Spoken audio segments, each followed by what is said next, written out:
Hi everyone, my name is Celine and I'm going to talk briefly about my paper, which explores the links between depression, retirement, and aging to understand the mind-body processes that can shape healthy and unhealthy aging.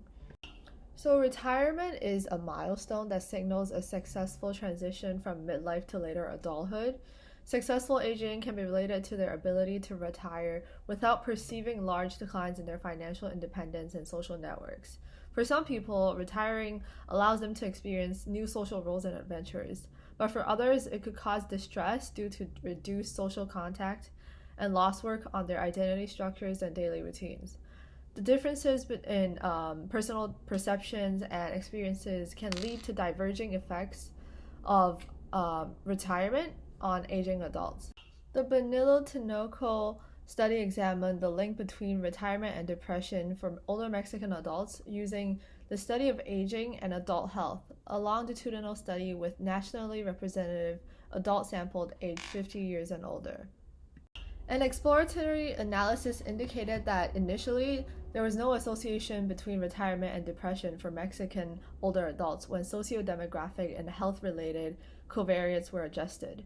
However, in the absence of a permanent partner, the link between retirement and depression increased by more than 4 times, and the effect was more evident for men than women.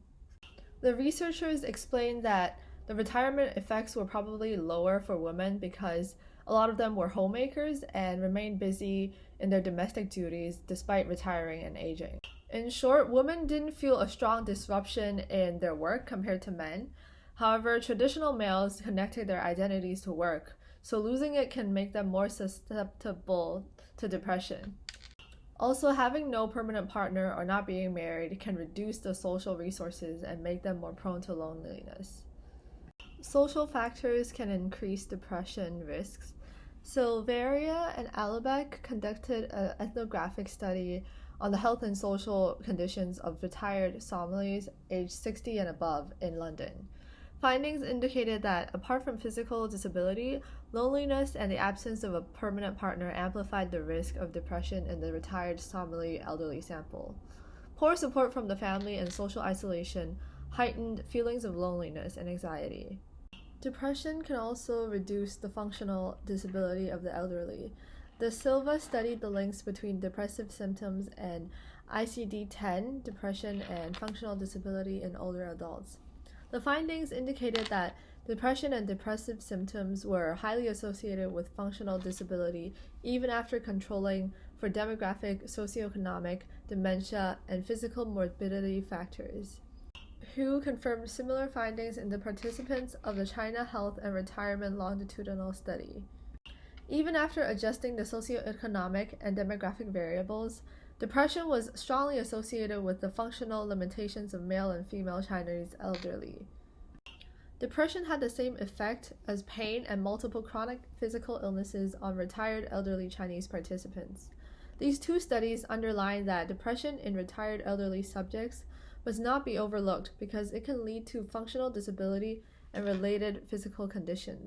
Besides reduced functional ability, depression has also been linked with health pessimism. Ruthig studied the effect of psychosocial factors on the health realism, optimism, pessimism of 489 older adults. Findings indicated that depression was a psychosocial factor that led to health pessimism among retired older adults, and this is a problem because health pessimism has been associated with a lower sense of control and physical activity.